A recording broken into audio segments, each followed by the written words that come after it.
Coming next on Youth Folio is our face-to-face section.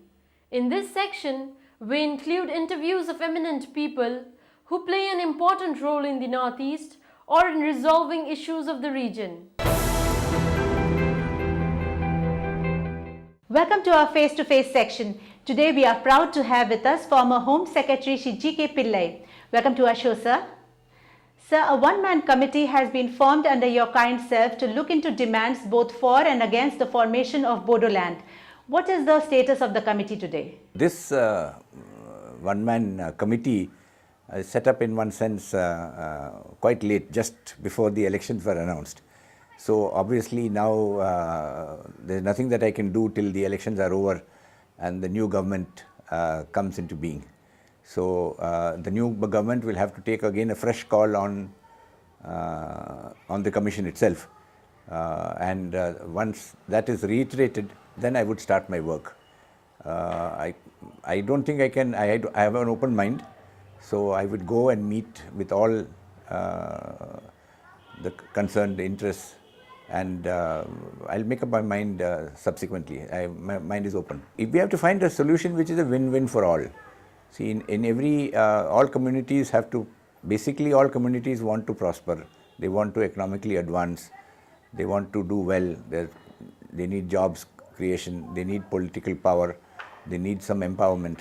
So we will try and find a solution after discussion with all. I think it is too premature at this stage, except to say that I have an open mind. I will consult everybody, and my objective is to find a solution which is a win-win for everybody, all the communities in the area. You would obviously induct some members into the committee. Now, would they be former bureaucrats, technocrats, economists, or who? Also, have you decided on the number of members you would induct? It's a one-man committee, but I can call upon experts from different fields, because I will be looking at in terms of the composition of the population, in terms of the economy, in terms of the economic opportunities which are available. All that I will have separate subgroups to look at that. What is the status of talks with Alpha? They thought some decisions would be arrived at before the announcement of elections. What is the hitch? On the ULFA, Mr. P.C. Haldar is now meeting with them, trying to find solutions. See, the problem is you have solutions which is by one group or the other, which is then doesn't alienates another section of society. So you have to find solutions. As people said, in a democracy, one doesn't get everything that one wants. One has to compromise because there are different sections of society with different aspirations, and therefore the very important is to understand that, for the groups to understand that you have to reason, you have to debate, and you have to find solutions which may not be the best solution, but is the most practicable in terms of all the groups that are there. The Naga talks too have prolonged since decades. The Nagas are already enjoying the benefits under 371A. Now, what more could be given under the constitution to make the Nagas satisfied and happy? I think Mr. R.S. Pandey, as the interlocutor for the government and with the NSE NIM, he's been able to, shall I say, bridge a lot of the gaps and get a better understanding between the two sides. He's done excellent work in this regard. Some tentative options have been agreed to. It is now, in one sense, you might say, the ball is in the court of the Government of India and, in fact, the state government of Manipur. And if, I think, post-elections, the Government of India, the new Government of India and with the state government of Manipur, they will have to give their responses in terms of the options that have been discussed and negotiated with the NSE NIM.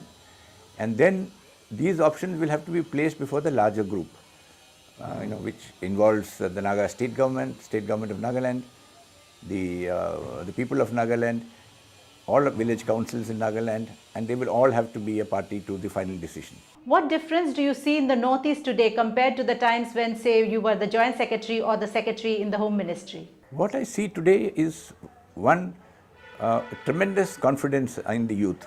both boys and girls are extremely confident that they can stand competition with anybody in India or the world, if you want to put it that way.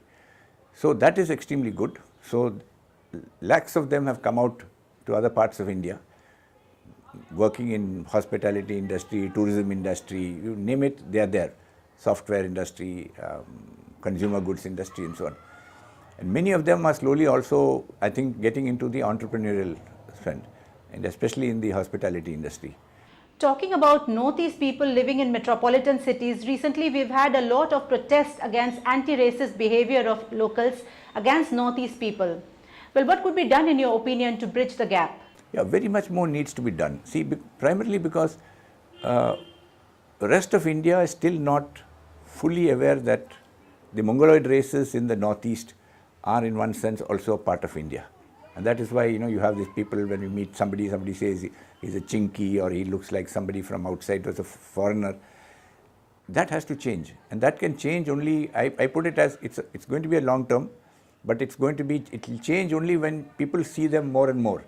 So you need people from the Northeast on TV news, on TV anchors, in the airlines, which are now almost, I think, all the low-cost airlines, almost every flight has got somebody from the Northeast. So when you see these people more and more, you realize that they are Indians also. And that is the only way. And the second is, of course, right from the textbooks onwards. I think right from primary school onwards up, history of the Northeast, people of the Northeast, their culture, etc., needs to be put into the syllabus of all these, so that people start seeing this. Thank you, sir, for being with us and answering all our questions in detail. Peace is the need of the hour all over the world.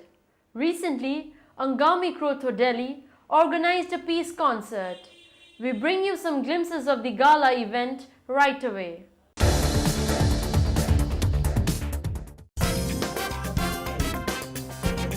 Large numbers of young Naga men and women came together in Nagaland House, New Delhi to show their support for peace and unity and enjoy a peace concert organized by Angami Krotho Delhi as part of their Silver Jubilee celebrations.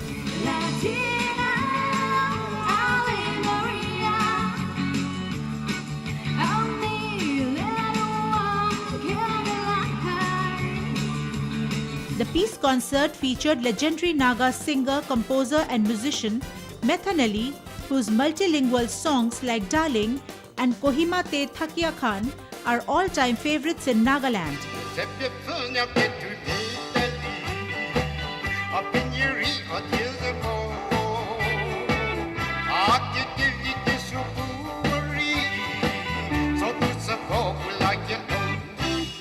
The differently able 59-year-old hugely talented singer enthralled the audience with many of his hit numbers, while also conveying the message of peace, love and unity among Nagas, people of other states of the Northeast and local Delhiites.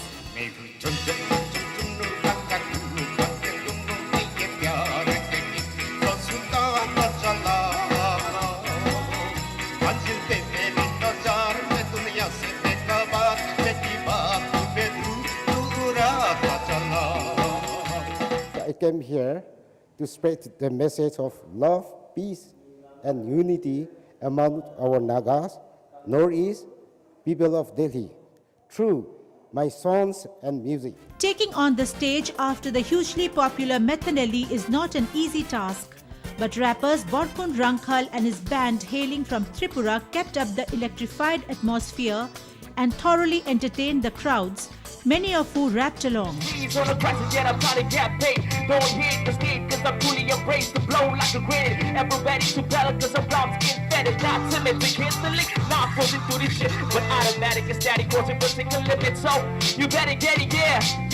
Borkun and his band too spread messages of love and peace and courage to work for fulfillment of one's dreams. I'm not giving up my dream. I'm not giving in, not anything. I'm not giving up my life. I'm giving up. Come on. If you have a big dream, it's not that you can't achieve it. You can achieve it. So it's always good to come out from your comfort zone and come out to places like Delhi or Bangalore or Mumbai and try out whatever you're interested in. If you love to play music, come out and play music, you know. If you love doing arts, if you like some other stuffs, you come out and do it. So I would say, like, it's always good to dream high, and that's, you know, it's always good to visualize yourself in that place. Other bands that were featured in the Peace concert were rock bands Red Light Passengers, Event Stars, and Vinny Sekhose. Give me reason, take me higher. See the champions, take the field now. You define us, make us feel proud. In the streets our heads are lifted as we lose our inhibition, celebration. The singers and youth in the audience were at sync in their belief that peace, love, unity and harmony were the greatest needs of the hour. I got the summertime, summertime sadness. Summertime, summertime sadness. Got the summertime, summertime sadness. Oh, oh, oh. Well, friends, we have to wrap up the episode now. But before going, let's announce the names of the lucky contest winners of the week. For our contest section, we had asked, what did we show in the sports section? The answer is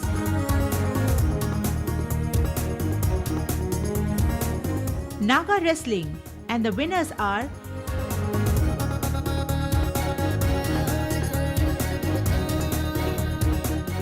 Alung Hamso from Papumpare, Arunachal Pradesh, Deborah Shulai from Shillong, Meghalaya, and Shona Das from Silchar, Assam.